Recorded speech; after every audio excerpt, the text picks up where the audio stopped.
Hello and welcome to another episode of Vintage House. The Vintage House Show, as you may or may not know, is the premier show dedicated to illuminating and preserving the lives, the music careers, and the history of house music pioneers, such as the one we have to be honored to host today, Mr. Robert Owens. How are you, Robert? Thank you. I'm grateful for you having me here. I'm fine. Very good. Well, we're grateful to have you. Just as some additional background, the Vintage House Show is powered by the Modern Dance Music Research and Archiving Foundation, which is the only repository in the United States dedicated solely to the study, preservation, and the celebration of the genres of house and dance music. Our mission, in short, is to preserve the memories, the memorabilia, and the stories that support the sustainability of the culture we know and love as house music. Beautiful. Again, tonight Nice. we're honored to host legendary Robert Owens, and we're going to get into a incredible conversation. But first, I should introduce myself. I'm your main man, Mega, and I am joined by the co-founder of the Modern Dance Music Research and Archiving Foundation. I affectionately call her the super duper producer of the Vintage House Show, Miss Lauren Lowry.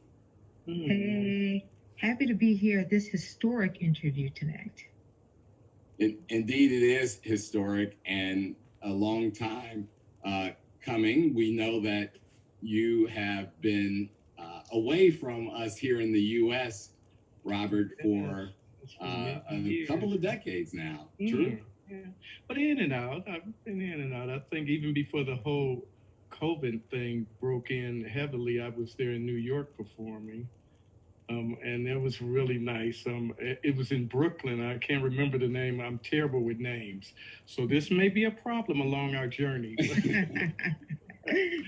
But it was a beautiful. I think it was some sort of film studio there in Brooklyn, where they do a lot of dates or something with a bunch of different rooms. It was at least 10,000 or more people in this venue, but really nice to just get that experience of feeling the homely kind of feeling of experience of being back in America, and some old friends that I've hung out with in early years when I was actually living there in New York came down, and we hooked up and hung out, and when they took me all around town to let me just see the different parts of Brooklyn and everything. And it was nice because even living in New York before, I mainly stayed in Manhattan.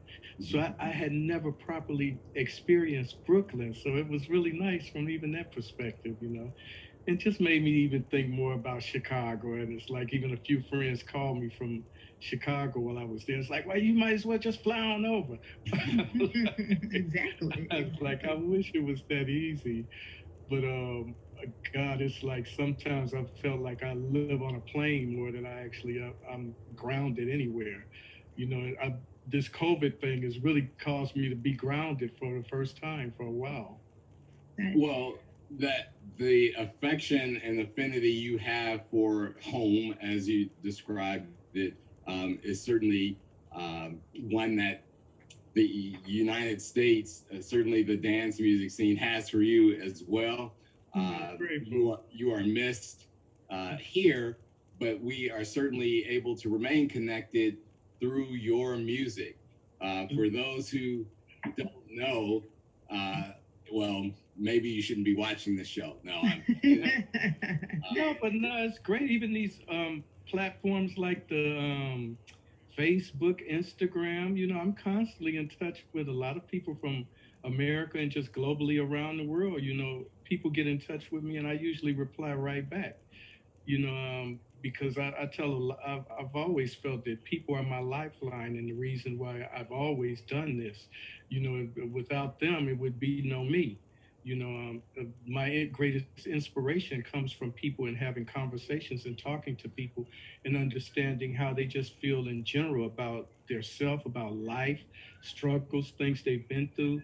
That all that's what you see in my writing and a lot of the songs that I'm putting out, it's just a reaction and reflection of what I've experienced through conversations and interactive scenarios with different people that I meet or I speak to.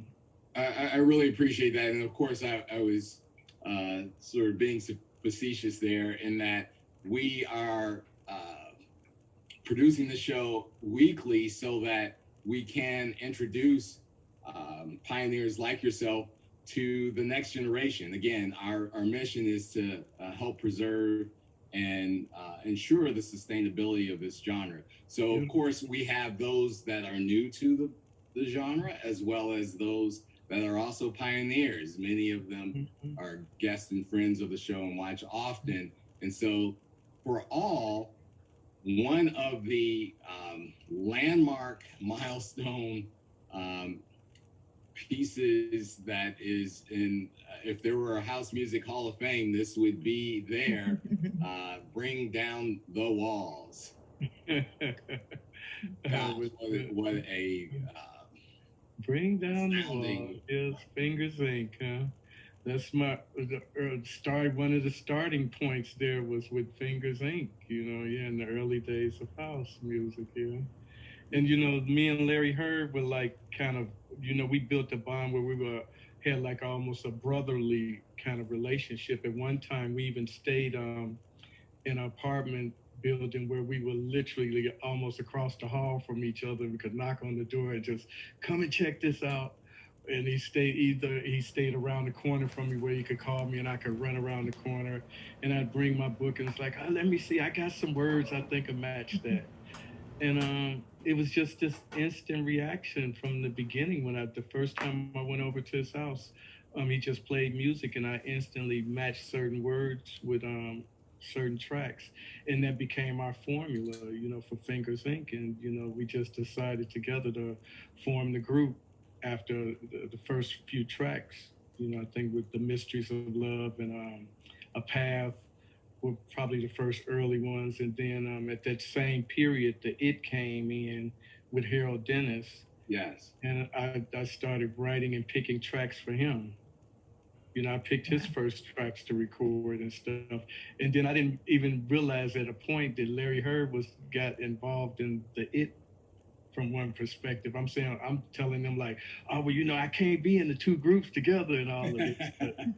And so I just picked the tracks from you, and they even the first track, Donnie, they kind of tricked me into actually doing that.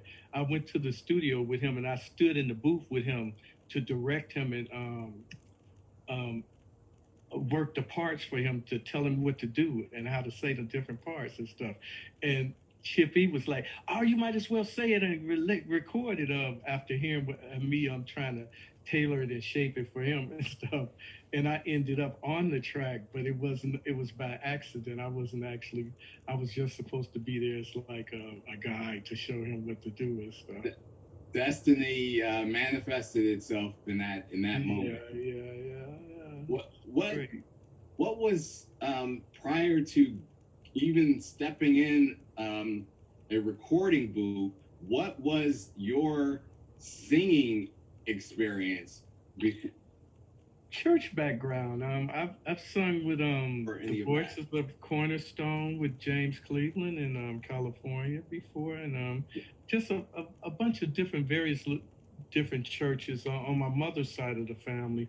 It's always been a real religious kind of vibe with all of them, you know. So even me trying to come into the more circular side, it's like you're singing at double music, but on that side, anytime I was around them, they would try to get me to sing and stuff. You know, I've even been to like little churches down in Warren, Ohio, where they stayed, and the pastor might ask me to come up and sing and stuff. So it's always been there. But the odd thing was that I always wanted to be a background singer. I never wanted to come to the forefront. Really? And even at points when Stanley, which was one of the I can't remember his last name. He was the director at the Voices of Cornerstone, the church where James Cleveland was. He tried to get me to sing a lead, and I broke down like I think after the first verse or something. I got to the chorus and just panicked because all of the people. And I wanted to go just back in the background, and the mother's board in the front. They're like, "That's all right, baby. It's gonna be all right. Don't worry about it." And eventually, people just kept pushing me to the forefront, and I just slowly got used to it. But I never wanted to be a lead singer at first, so it's And fascinating how it just turned around. well, From that respect. you know, God puts us on a path for sure, Mm-hmm. and the opportunity is to, you know, if you want to tell them a joke, tell them your own plans versus what his are, Mm-hmm. and so we're thankful that he put you on this path. The Yes, I'm very grateful that I'm able to tell stories, and not only my story, but you're hearing someone else's experience when you hear the emotion or thoughts that I deliver vocally. That's also someone else's story that I'm channeling and trying to give, and trying to connect others with because I feel like in some respect we're all interconnected from some angle or another. So it's important to try to reach out to the people from a global perspective.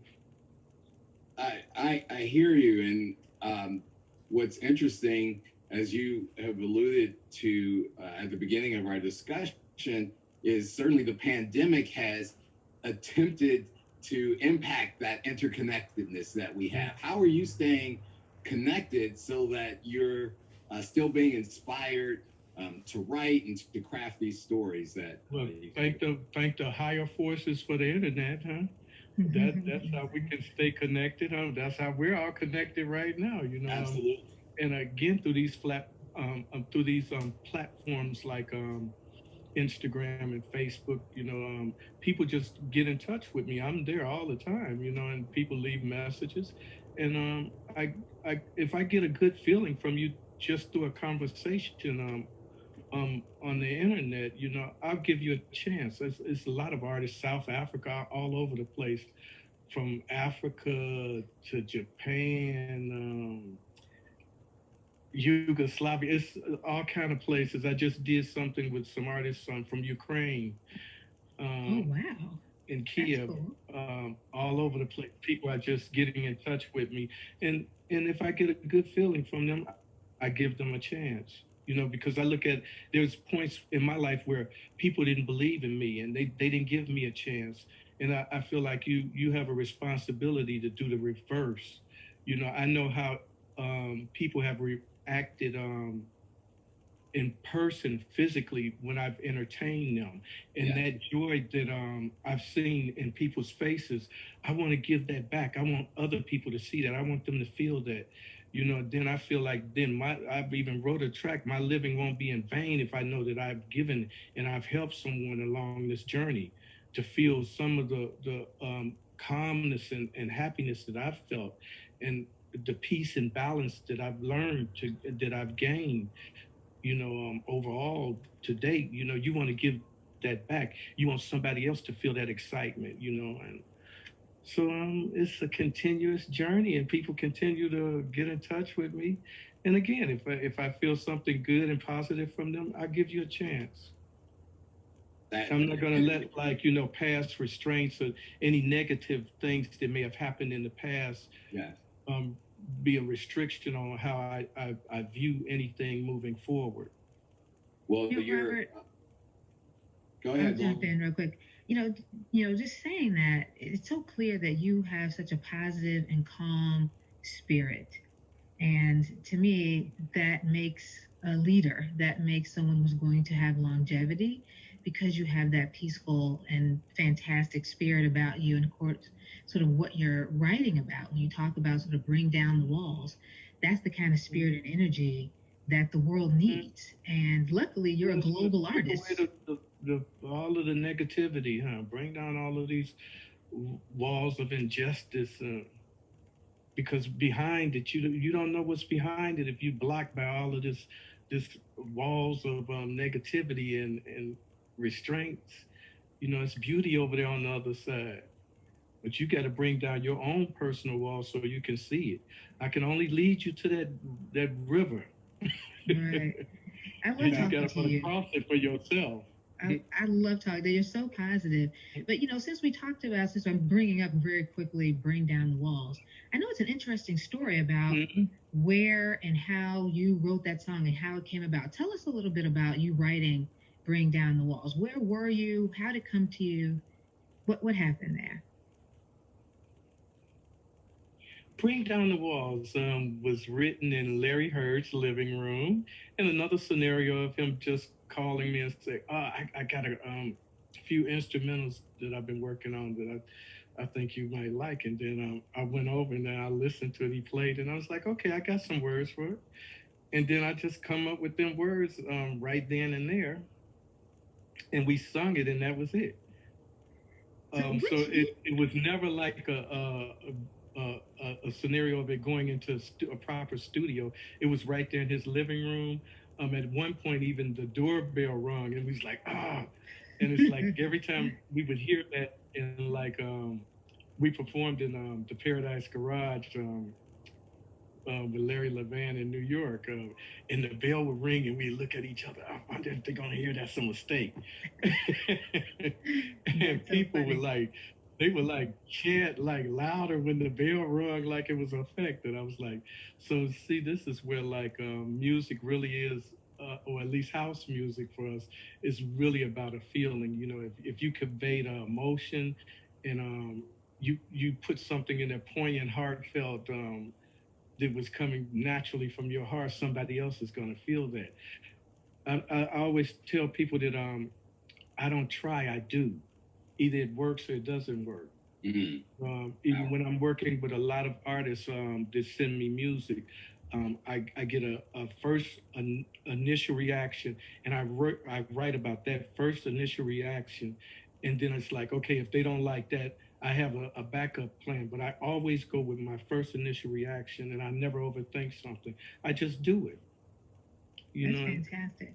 you know, Did and you it's did you work? You said I remember some time ago. You mentioned you worked at 16 years old. You got your first apartment on your own. mm-hmm, Why yeah. decide to why move at 16? What happened before that that made you become an independent at 16 years old? And then where'd you work? How'd you sustain yourself in that time? Well, and coming up in the urban environment around a lot of gangs and corruption, even within the family environment, I've had young cousins that were killed in different things, and it was like, okay, if you stay in this environment, you're going to become a casualty, even if you're not involved within the system of what's going on there. It was just a natural instinct to want more and to get away. And it was like even I think about like growing up, even a lot of urban families in Chicago at the time when I was there. It's a real big thing with the whole block club parties and stuff, and the picnics and holidays and people getting together for these family reunions and all of this. I would always be the designated person to pick the music. So something's always been there in me musically, or dance, the dance off dance contests. I would win this, and I would always be the one initiating, trying to put groups together with even just different people that I knew in the neighborhood. So music has always been there. So it was a natural um, need to escape that other side of what I was seeing there. So I wouldn't end up being a casualty in within what was going on, and just even around certain gangs and different things, people just naturally would say, "Man, I see something in you." Even when I worked normal jobs there in Chicago, I worked at Evanston Hospital. I was a nutrition assistant for a little while. I even worked in shipping and receiving. And then all of those different departments, people would want me to sing to them in certain times of the day and stuff. And it was like, man, you should get out of here. You could really be something. And so in every area, it was people that were driving me to say, it's something in you. And it's like, it made me look at myself even more, whereas on the reverse in the family environment, it was people that saying, oh, you ain't never gonna be nothing, you can't do nothing. And it's still my thought was, why can't I? I'm not gonna detract from my wish and hopes to be something just because you're telling me that I can't. And I just kept pursuing, and that drove me out. And then I worked in a theater. What is the theater? It's one on the north side. God, see, I'm terrible with names. I ain't Bismarck, Chicago. Rialto, But but Biograph. I worked in a a, um, a store and a theater at the same time.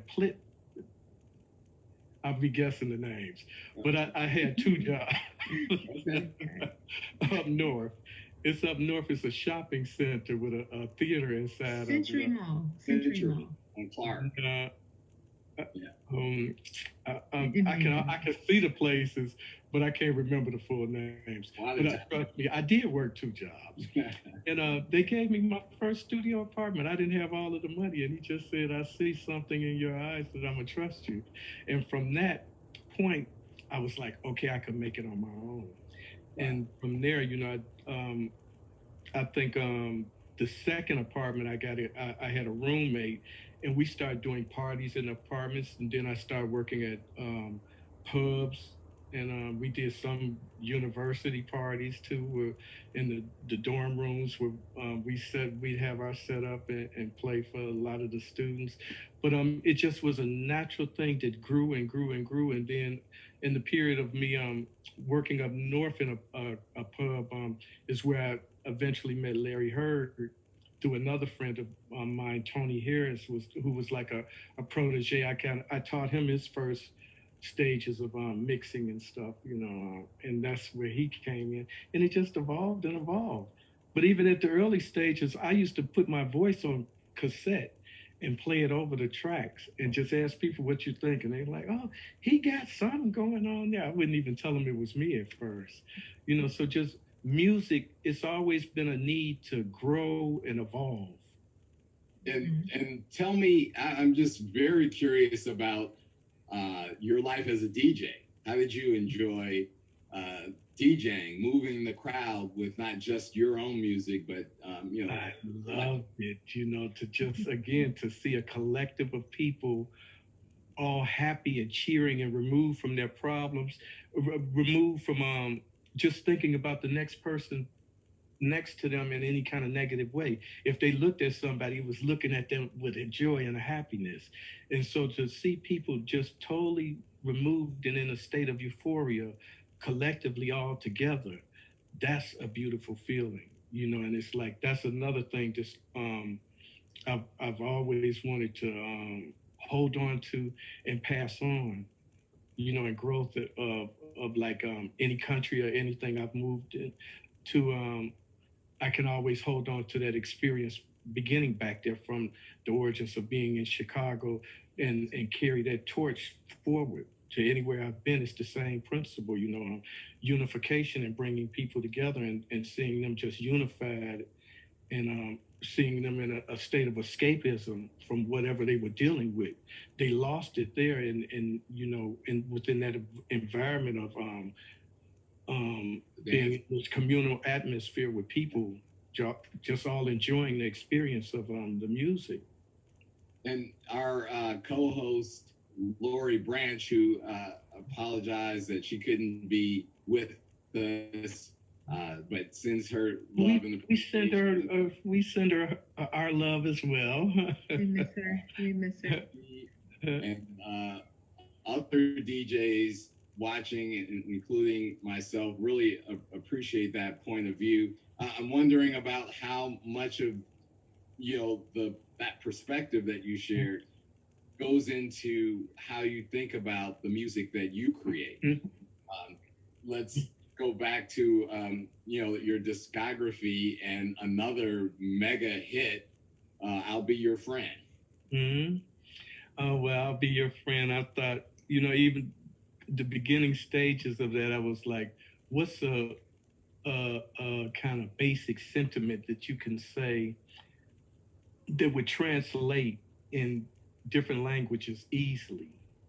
And I was like, something simple like "I'll be your friend," but and I had just wrote that down and put it away for a while, and David Morales asked me to come over to his house to hear a track they were working on, and him and the keyboard player was there, and they had the like roots of it before the horns, before Satoshi got on it or anything, and he Yeah. played that, and I was like, well, maybe this sentiment could work with that, and then he hooked the mic up in the bathroom, and so I was in the bathroom, they was in the other room, and I just did it, and I forgot about it. And I was like, maybe they didn't like it because I didn't hear no more about it. Uh-huh. And then I think maybe a year or more, maybe a little over a year or something later, I was at the Sound Factory, and Junior Vasquez wasn't playing there. Frankie Knuckles had took over and we Yeah. had started playing there, and he played it about 3 times, and every time it would come on, me and I was with a group of friends, we'd jump up like, oh, there go that song again, and start dancing. And then after a while, one said, "Oh, that's you singing, ain't it?" And I'm like, oh yeah, it is. I had completely forgot about it. It was like, oh, it's like, oh. And then went Wow. in the booth and they asked him about it, and he just smiled. It was like, this is a mixed David that did, and he just decided to pull it out. So that song went on to be picked up by RCA Records.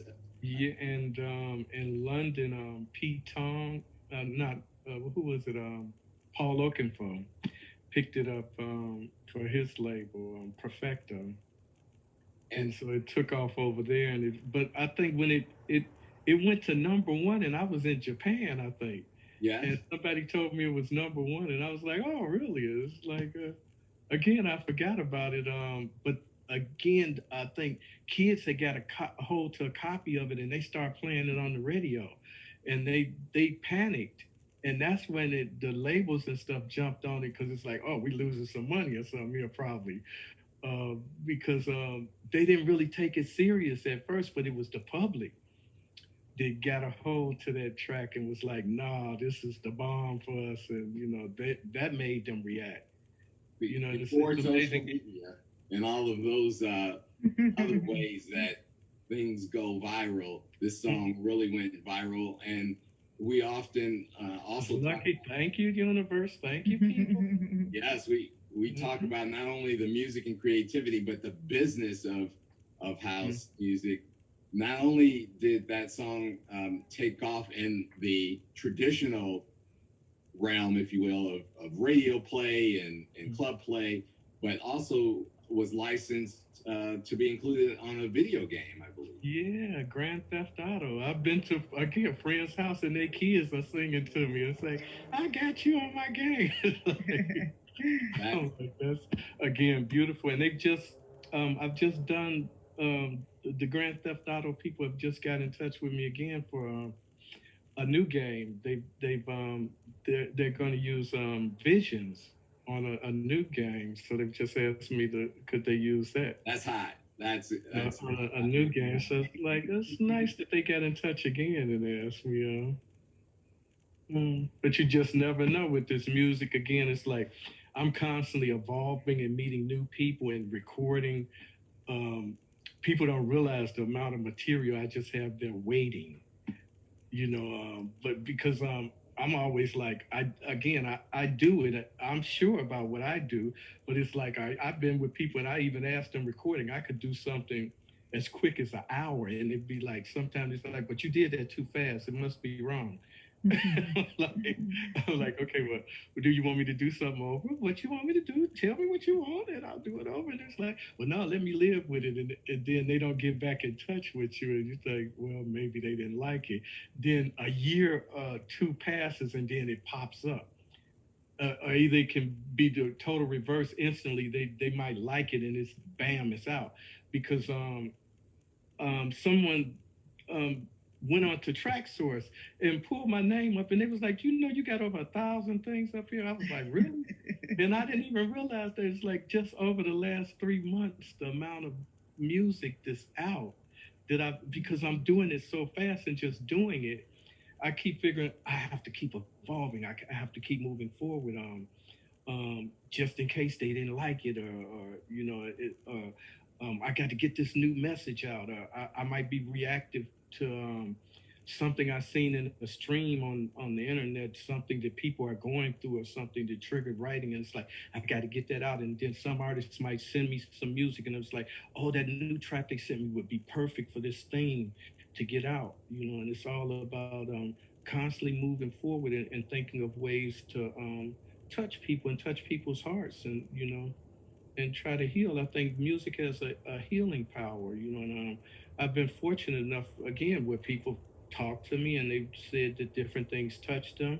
Yeah. And that's where the whole thought of people being my lifeline really is poignant, because I listen to what people say in their thoughts. And it's like, well, if I touch them, I, um, I have to, I have what would you say? I have to keep doing that. I have to keep.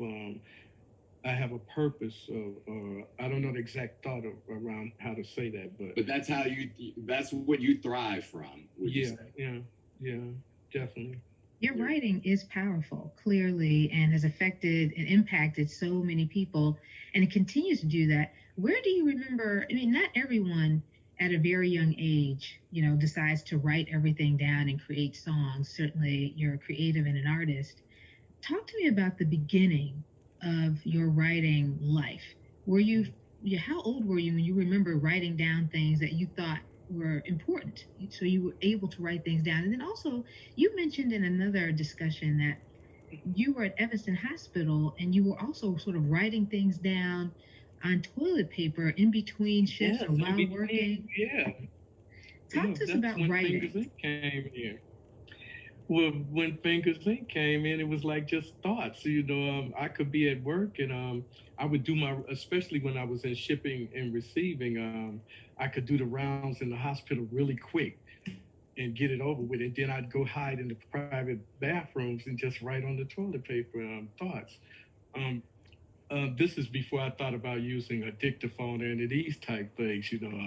That a thought would come, and I was like, I got to instantly run and get it done and write it down. And that's something that happens to date. Where thoughts come, and I try to quickly um, get the root of it written down, because even from I could write just a hook of something down, and then write the whole song later around just that hook. And it's nice now with even dictaphones and everything. I can get the instant melody in my head and get it recorded, and then go back and write the whole song around it afterwards. And what about that process um, from a business perspective? Mm-hmm. I'm assuming that everything's taken care of.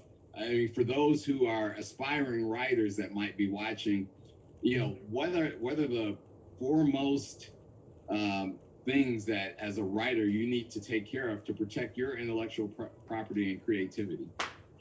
Well, you need a good publishing deal. That's very important to protect your lyrical content. I think even in the earlier stages, with Fingers Inc., we were with ASCAP there in America, and so it was important to protect the composition, musical composition, and the lyrical composition. If it's two different people involved in that side of things, to make sure that you're getting your fair split on it. Even to date, when I'm working with new people, I tell them that it's important for you to investigate this, and if you don't know about it, and I've even CC'd them in with publishing companies that I'm affiliated with and working with. That it's like certain people that I'm like, you speak to so and so, and they can give you some advice. If you don't understand the whole process of publishing and PPL and these different areas that you should be aware of, that people are collecting on your behalf, and within the publishing, placing your material in copyright control until you actually get a proper publishing deal. But it's very important that if anybody that would care about you within this industry, they're going to try to help you in that area right off as an artist, composer, or a lyricist. That's something that I instantly try to talk to people about and find out, because nobody never told me about that, and a lot of people ripped me off over the years. And it's like, I don't see what for because I'm very giving and feel like I'm a fountain flowing. I've Yeah. done stuff for people for free, gave them ideas for free. I put out a whole a cappella package on Loop Masters where people can go and sample my voice for free and make their own track. You don't even have to use my name on it. And I did that to break up the whole thing of people being so greedy and so self-centered about their material, because it's like a revolving door. Everybody's been inspired by somebody. Everybody got their idea or their thought through listening to some other artist that was there. And so you have to give something back in this industry. It can't be all about what can I gain. So I also try to um, throw out that kind of energy to people. I'm losing nothing from giving. you know Wow. That that just sent chills down my spine, right? I'm losing nothing by giving. That's powerful, and what a philosophy that surely has helped continue to propel you in this genre. I want to ensure that we touch upon some of. I mean, there's so many noteworthy contributions of music that you've made, but I want to ensure we touch upon some of these others. Can you talk a little bit about Tears? Tears. Okay, that's one where Frankie Knuckles was working with Satoshi Tomie. And Yes. Satoshi was a fan of Fingers Inc. And he wanted to meet me, and they wanted me to write the song. They had the instrumental, and so Frankie came to Chicago. He had put a feeler out that he was looking for me and stuff. So he came to Chicago to play, and I came out to hear to check him out and listen to the track. And he played it, and I listened to it, and I was like, okay, I'll go back home and write something about it. And I went home after his gig, and he flew back to New York the next day, and I wrote it that night, and then I let my mother and father. I was staying with them for a bit, changing between apartments, and I let them hear the lyrics, and they was like, that sounds cool. And so I called them and recited them over the phone, and then he was like, yeah, that sounds cool. So he's like, okay, we flying you to New York. And so they flew me in the next day, and I went in and recorded it. And it's funny. Then they just said, okay, you got to stay. And I ended up just staying in New York and started working with Death Mix to became a part of Death Mix. But they actually, I think Frankie wanted Jennifer Lewis, the female at the beginning, to do the lead at first. So I kind of did a guide for her mainly, and the record company heard my version and was like, "No, we want the male version," and that's how Nice. I ended up actually being on the lead of it, though, because I think Wow. he wanted it actually as a female thing at first. Quick sidebar. So when you stayed in New York, did you stay with Frankie? Yeah, I stayed with Frankie. Yeah, we were roommates for about 3 or 4 years. Wow. Talk a little bit about, I mean, rest in peace, Frankie Knuckles. We definitely want to always pay homage to him. And when Mhm. he had contemporaries like yourself of Frankie on, we definitely want you to give us a little bit of insight into Frankie, who he was as an artist and as a person. Mhm. He is like a big brother kind of relationship with Frankie. Is like he enjoyed my cooking too. He wanted me to stay in the kitchen in between recording. So, that's one thing we had a lot of fun with. But he was a great mentor for a lot of us within the house field. You think coming up, he I say brother for me, but father figure for a lot of people. Coming up, someone that you could go with. I took a lot of earlier things that I did, looping of different tracks and stuff. I had a lot of even material from Larry Heard that he didn't have no more because I was the ear. Larry is kind of more like a musical genius, like just recording things. But I would stop him and it's like, no, that's good. And he was like, well, I don't know. And I was like, well, I put it on my tape, and I kept a lot of things. So I had a lot of splice editing stuff that I did and stuff that I would give to Frankie Knuckles and Ron Hardy, and they would play these things. So it's like I had a close relationship outside of the clubs with them. Was this reel to Really reel trusted. cassette? What was the format? I was doing splat. They had cassette. The Pioneer had a cassette deck that with a pitch control on it, and you could pause edit on it. I had about four of them hooked up, and I was pause editing things. It's one thing I did call Your Mind that I gave to Ron Hardy, and he used to play it over. I was shocked that he played it, but it had a bunch of elements of different tracks plus my vocals overdubbed and overdubbed and overdubbed. And I was shocked they played it because it wasn't like something properly out of a studio. And just other different things I gave him. One of the versions of Path I gave Frankie that had Virgo tracks where I blended that in and mixed it and stuff, different things. But they would always have an ear out between like different people that knew us all in the circuit be like, what Robert doing? And I would go over and like, it was always a fascination of what each other was doing and got inspired by one another, coming up. It was like a big family with a lot of us in a close circle kind of thing with that whole house community.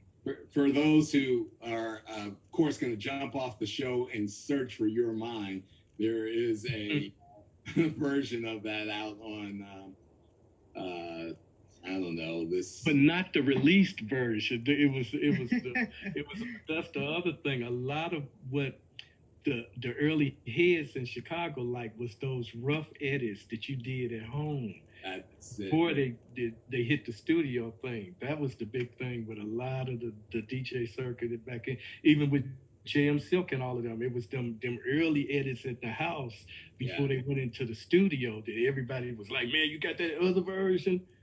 That everybody was playing them more rough versions.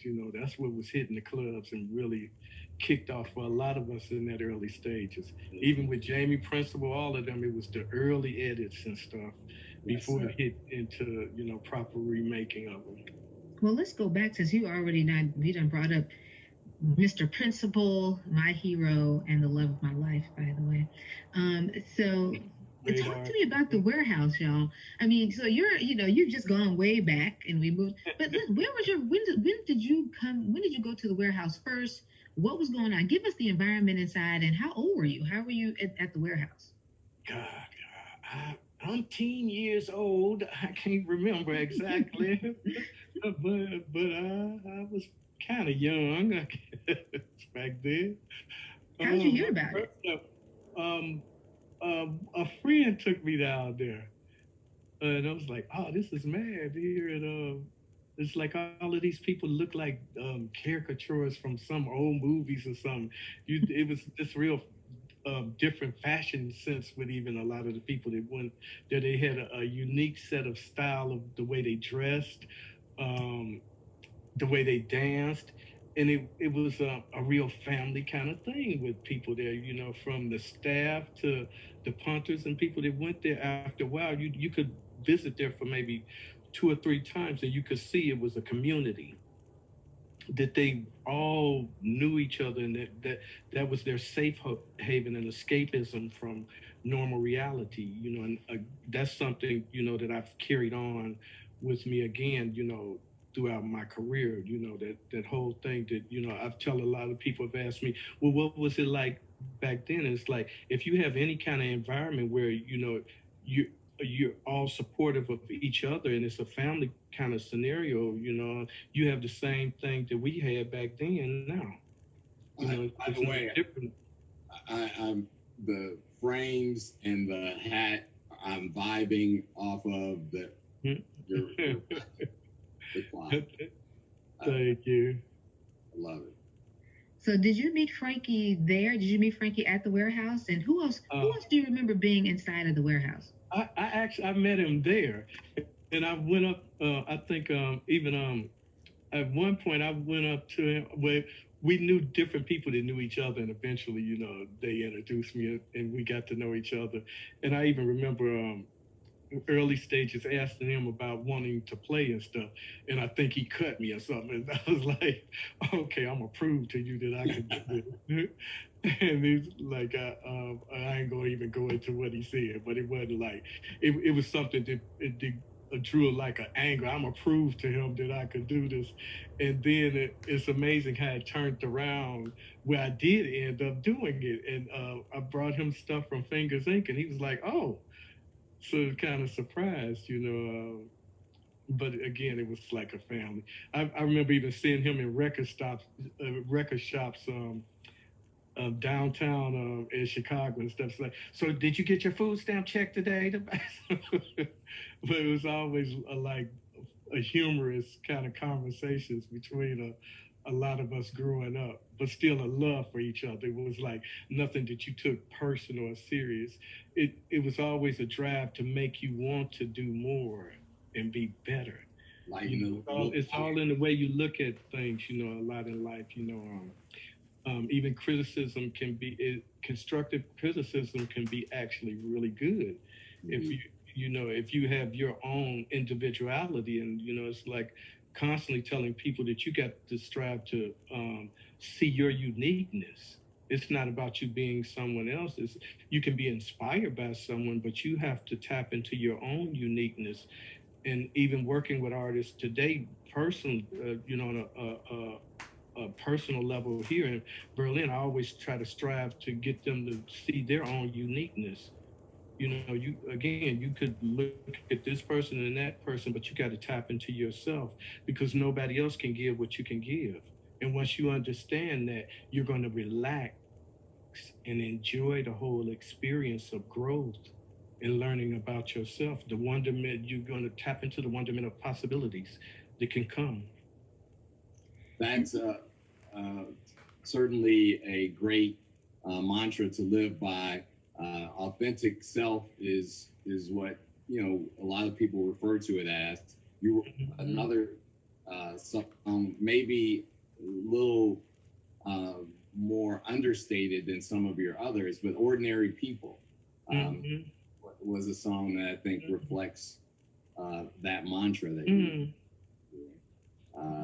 Love that song. I wanted to also ask about the process of. I mean, you've created a number. The catalog is massive, but talk about the process of creating an album. The first thought is a theme. I go in with the thought of a theme. What is the whole theme of this album going to be about? And how can I tell this about taking people on a musical journey and telling a story from beginning to end and starting with a theme, a concept. I have a new album setting there, but if they'll ever put it out, but publishing, it's a hold behind me. Yeah. And even though I'm constantly doing these featured artist tracks at the moment, it is an album that's sitting there that's been there for about 3 years, but maybe they'll eventually decide to put it out. And again, I go in with a theme, and I just follow that down. I did the last albums I did for Compost Records. Art was one of the albums, and Nighttime Stories. And the whole theme is, if you go down it I even try to arrange everything so it's telling a story from beginning to end. And I've done that with the most recent album. It's a story about life and struggles and happiness, ways out of it, different circumstances, heartaches, breakups, happiness, all of this stuff going down, but telling an actual story. So I do actually think about the whole arrangement and everything of the way songs are placed, set, and wording, how the wording is telling a story all the way down from beginning to end.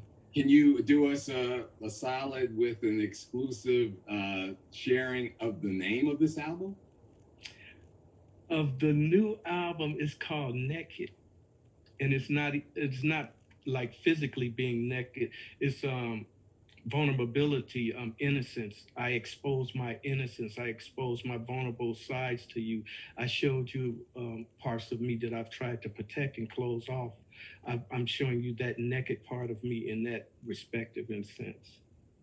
Wow, that's a powerful title. Thank you so much for giving us we're going to be right on top of it when it comes out. We definitely want to make sure that when that comes out completely, please let us know because we want to Well, debut it and get it fingers out there crossed. I too. said it's setting there, but again, I'm working with people, and it's about them. When they decide, if they decide, okay, because part of they wanted to even change part of it, but it's like, but it's mastered and ready. I'm happy with it. But often when you're working with a collective and stuff, Yeah. you can't always get your way on things. So I'm just being hopeful, but I've shared that with you all. You're the first people that I've shared that with, so We are you know, Thank humbled. you. people don't know about it. And wouldn't have expected anything less profound Right. than a title and theme to talk Thank about, you. share, sing about, and celebrate the vulnerabilities of people. So looking Mm, forward to that. beautiful. Absolutely. Yeah, that you trust, you put your faith and trust in someone, and you open up to them, you allow them to see those all of those different facets of yourself that you try to protect, or you hid, or you've closed off because of different scenarios that you have dealt with in life. You've been hurt or emotionally, you know forced you to like lock things away, but you found someone that you could open up to, and you exposed all of this vulnerability to them. You That's a put a good trust and segue. faith in them. Yeah, sorry, that's a good segue to sort of this sort of interesting concept of happiness. When I think Mm, about your life, Robert, again, you've spent more of your life in Europe than in the mm. United States. What do you consider home now, given that? What is that? Papa was a Rolling Stone wherever he laid a hat. That's his home. It's like I could pick up right from yesterday. I have friends there in America. If I was there and I seen them right today, it would be just like we pick up like where I left off 20 years ago. It would be no different. You know, of certain respects of me would never change. I'm always the same around people. So it's like wherever I'm at, and I've done this recent track called talking about family, and it's like when I meet you, I take you in, and we become family. It's face value. I don't want to know your history and what you've done and whatever. I'm taking you face value for what we're experiencing right now, are connecting right now. I've took you in. We family. That's We can fantastic. grow. We can grow from that, and so I look at it that way. So wherever I'm at, it's It's gonna be home. home. Yeah. Did you Well, feel really comfortable right away in Europe? When was the first time you went to Europe? So somehow you're in New York, you're in Chicago. Where was the first place you went? When was that? And how did you feel when you arrived? I was with the label Tracks there in Chicago with Larry Sherman.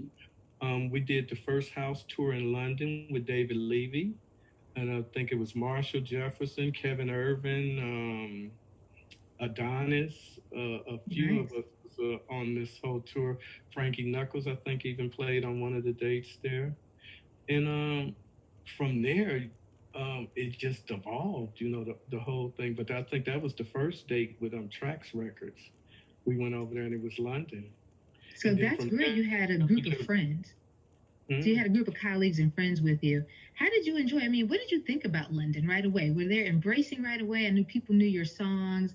Was it just a in happy feeling or was it a certain nervous feeling? parts, it was like certain parts they knew it, and certain parts it was like it became overwhelming. You think sometimes we were doing 2 or 3 shows in a night and traveling on buses. We go from London to Leeds, Birmingham, Bristol, all over the coast, up and down, and just doing all of these dates, all the way up to Scotland and stuff. I think even we did a date in Newcastle, and it was in this huge arena, and they was playing hip hop, and I was like, I'm not going out there. They're gonna kill us. And it's like, nah, it's gonna be all right. And they had to really talk me into going out there because I was just a nervous wreck. Just thinking, oh no, this whole separation of what I felt like hip hop people would think about house and all of this. It's like there was a lot of, oh, that's that gay music or whatever and stuff. So this is just mindset is in my head. But we came out on the stage and I started singing, and they was just grabbing at us from the stage. It's like, wow, it's just overwhelming to see that reaction from people. How they embraced and us throughout England in general. When we first came over, it was first fear, but then it was like a instant like, wow, surprise. And just got kind of comfortable there and again felt like home. It's like they just took us in like family. Even I remember like even like a lot of dates after the concerts, some of us would go back to different people's houses and just hang out with them to just build instant trust. And that's something that I've done to date. Over periods in England. I've met certain families and stuff, and went back to the home with them. Um, I grew up with the kids going to college and stuff, where like the whole families will come out and see me whenever I go and play in places like Cornwall and just different parts of England. The whole family, the mother, father, daughters, son, everybody comes out, and I think that's really beautiful when you've experienced this scenarios where you get whole families that grew up with you. And I've went back to their homes. I've even done private birthday parties for the mothers and different things. So, and like been had a relationship where we might be talk on the phone and stuff at times. They check up on me and stuff, see how I'm doing and stuff. And I've even had families meet me in other countries, and I put them all on the guest list and put them in the VIP area and stuff. A whole family did that in Barcelona one time when I was playing there, and I was shocked that they planned the whole holiday around me doing this date. And we hung out and stuff. So it's beautiful when you build a rapport with people, and it's not just about you coming and performing and doing a job. You're doing something that you love, and the people that you're performing for are a part of your whole journey of growth. We say house is a movement, right? Mhm. And from the story you just shared, we're learning it can be a multi-generational movement. Mm. But even like I've been to Africa, and it's kids that come out. They say my pops or my mom told me to come see you, and I was like, tell pops and mom we got to have a beer or something the next time they come out. It's like, and even here, all over, it's like a lot of the young generation. It's their parents that told them to check me out, and I think that's really beautiful when it's evolved, in that way, from the parents down to the children, It's nice. That is, and again, because the music is about reflection, love, peace, unity. I think it's easy for it to be embraced across generations. What can you say about you brought up the scenario where you were on the bill to perform at a mixed genre concert, hip hop and house music. Mm-hmm. What can you say about house music and its, thematic uh, peace, message of peace and unity and love and that sort of thing. Well, it's that I think that theme has been there from the origins. You think a lot of even a lot of those singers come out of church backgrounds and things, or either they come out of struggling scenarios where they had to fight um, for survival. You think I come up with a lot of I come out of the disco era, actually coming up with the Jocelyn Browns and Lolita Holloway and different people. um, I performed with some of these people, and they those were like mother figures and stuff. I remember many times being in the dressing room with Lolita, and she telling me stories, and like I got to show you some lessons, maybe about this or that, and even being at Jocelyn's house, performing with Grace Jones, a bunch of people, it's like I have all of those kind of mentors to look up to, and hearing about stories of their survival and Yeah. what they went through in the disco era where they were ripped off and they had to fight for themselves, and to just have some kind of sanity within the system to keep going, beyond people doing them in from certain perspectives or whatever. I have a lot of that in me that gave me a strength to persevere through different things. It's certainly evident that all that has been poured into you has helped you sustain. And again, going back to your quote of and I'm gonna not get this right, but not taking but giving, right? You have been able to really reciprocate what you've received, and it's created. Very important, I think, to have that kind of. It's a good feeling to know that you have that attitude to want to give. That it's all not just about what can I gain from this. Reason and purpose. I've said to a few people, it's very important why you're involved in any scenario or situation. Hashtag reason and purpose. That's true. Mm-hmm. Robert, we don't want to keep you all night. We would, but I think all of us have things to do. I know it's not getting that late in Thank you Berlin. for having me here. I'm grateful. Well, we have, at some point, we do want to bring you back on at some point again and do sort of a round two of this and really talk more about the business of house. We're not, when we talk about recording these projects, sometimes you're in people's houses, basements, bathrooms. I want to know more about the studios you were in the 90s and today, where you were recording these things. We want to talk more about agencies and representation, you know, what happened bad, what happened good, who were some of the players back in the day. So there's so much that we've missed that we really should round two. talk I'll be about. ready for round two. But before you leave, I want a couple of sort of Chicago rapid fire questions. So I'm going to give you a couple of names and scenarios or things. And you just tell me sort of the first couple things that come to your mind about these people or about these projects or about these places. Okay. So you're ready? Okay, good.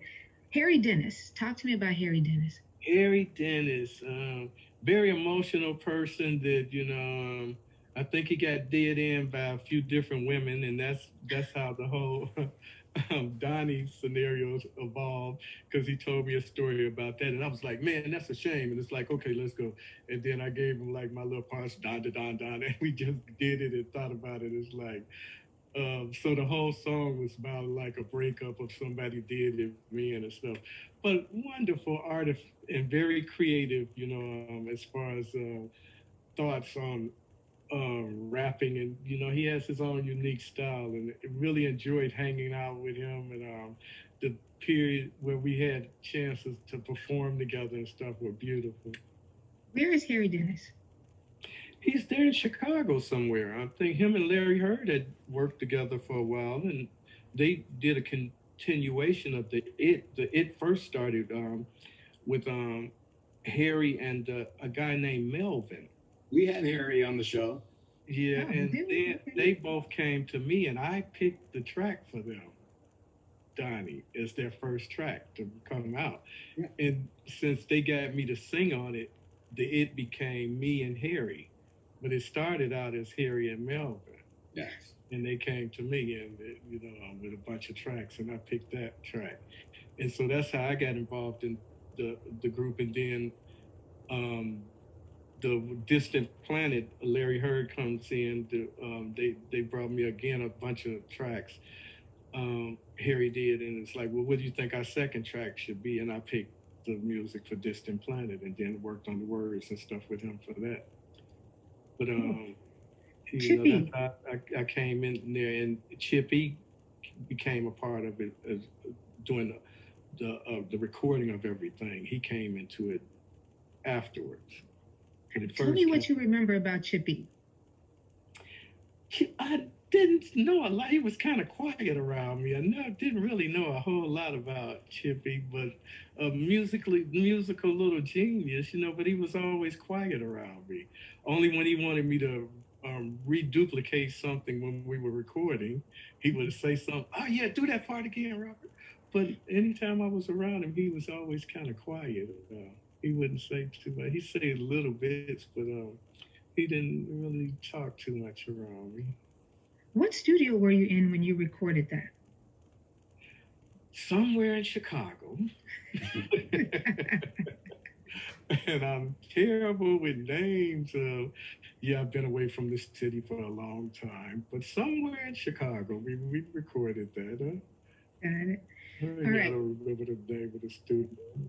Ron Hardy. What do you remember about Ron? Who was he? How was he as a person? Ron Hardy, another kind of father figure to a lot of the house people. And I remember really being inspired by him. Even before people don't realize that, like, I seen him actually in California too. He used to play at Catch One, in another bar right below the club there, and my mother stayed on the same a block around the corner off from the club, and I got in there a few times to hear him there. So I heard him even before he was back in Chicago, and when he came back into Chicago, after a while we got to know each other and hooked up and just built a personal relationship with him and grew with him even before he passed. I rented out the place where he used to be famous at this club, Den One in Old Town.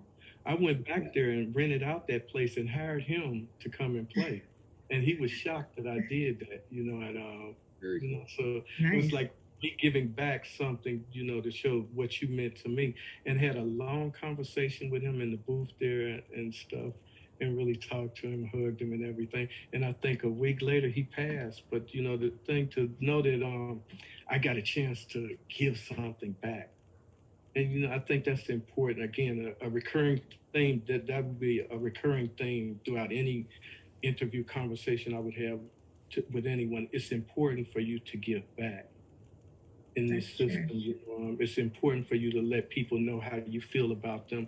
Anyone that's inspired you or giving you faith and hope to be a better you and to give the best of you. You have to keep giving that back to others. You got to keep passing that torch on. And people like Ron Hardy and Frankie Knuckles, this is something that they did with a lot of young people. That they gave them hope and inspired them to want to be better people and to give of themselves and not allow restraints or things, even if you come from um, urban environments, poor areas or something. These people saw something beautiful in you, and they showed you a way out, even through your cheap minimal productions on just a 303 or a 909, 808 or something, with a mic and a voice. They still played that against a full orchestral Philadelphia Sounds production, and people danced to it. People felt into a euphoric state of mind through listening to your minimal stuff, and it's like all of this is in, uh, um, thoughts that you have to pass on. That's fantastic. The As an last artist, one. I would hope that artists would. We're trying to right now encourage that Mm. kind of cross support for others. My last one is tell me what you remember about your boiler room set with Frankie Knuckles. They asked me would I open for Frank. I was like, of course, and it was beautiful because I got a chance to talk to him and stuff after the set and stuff, and he wanted me to actually come back to Chicago, and the plan was to come back and even stay with him for a little while and record with him again. So it was like just instantly seeing him, and I just grabbed him, and hugged him, and it's like this breaks down anything if a person was feeling something negative, knowing because it's like you got to go back to what we really find your balance in the middle. We have meant something to each other. We have given something to the world that they enjoy. Always look at that first. you can have family disputes and disagreements with each other, but let's come back to the middle, to the balance level. And I've always had a good way of doing that with people. I could be mad at you, and then I see you, and I break that all down. And I've done that, and instantly it's like, come back and let's record and work together. But he passed, but just to know that that was there, and I got a chance to give him that kind of energy, and he gave me energy, to show each other love, and that lives on, So even still, I feel like some of his energy is still channeling through me through even new things that I'm doing. He's there. Ron Hardy's there. Larry Levan, they're there. So always you got to reach up and feel the inspiration that anyone has given you, even if they passed on. Chicago loves you, Robert. Chicago loves And you. I love Chicago, and I hope to come back there soon in the near future to Well, keep us perform. posted. I think, the key is, like you're saying, giving back and, cooperating with others. We want to help however we can to make some of those collaborations come true to life. And you find the support and the love back in Chicago, where you're selling just as much as you'd be selling in Europe, in the United I'm States. very grateful. I'm very, very grateful. Kevin, any last words? I I think we need to leave it here. I mean, the effort of the Vintage House Show is certainly reflective of what you just shared. The opportunity to give back, as Lauren just indicated, we hope that appearances on this show help foster interest in additional collaborations. We also want to ensure that you're able to share with others, what's next, what's new, how can people continue to follow and engage with your creativity. So we definitely have to have you back. Thank you. Thank you. We thank you again for not only the time spent, but that nakedness, right? That vulnerability and sharing that you provided while with us this evening. Thank you. Where can everyone find you? Where can we find you on the web? I'm there on Instagram. This is Robert Owens on Instagram. I'm there, and I'm on Facebook all the time. I said, talking to people all the time. So this is Robert Owens on Instagram. What are the other tags and handles we can find you? Facebook, I'm there on Facebook. Robert Owens there on Facebook, but I'm mostly on the Instagram one. A lot of people get in touch with me there, So I think that's a quick, fast way. And I post a lot of dates and things that I'm doing there. So people can scroll down and see, different events and situations that are happening there. So we'll make sure to share that. Do you have a lot of your memorabilia, Robert, or is it mostly really? I kind of lose things. I've lost things like traveling and moving around. So I don't. A lot of people, again, like even on the face, people post things and stuff, and it's like, oh, I remember that. So it's more people out there that have collected things and post things that that they collected and to remind me of. And sometimes I'll repost something that they posted. And this is where I feel really grateful, that it's a lot of beautiful people in this world that, have pushed me and driven me to keep giving. Robert, thank you so much for participating in the Vintage House Show. We air on Wednesdays, 9 p.m. to 10 p.m. every Wednesday. You can also find us on WNUR.org. We have our podcast at vintagehouseshow.com. Wow, I can't remember. We're on SoundCloud, and you can find us in different places too. Robert, we will let you know when this airs, and we will continue to keep in touch. And this doesn't have to be a hard stop, but we're going to end the show. Thanks so much, everyone. Have a great night, and thanks for listening and viewing.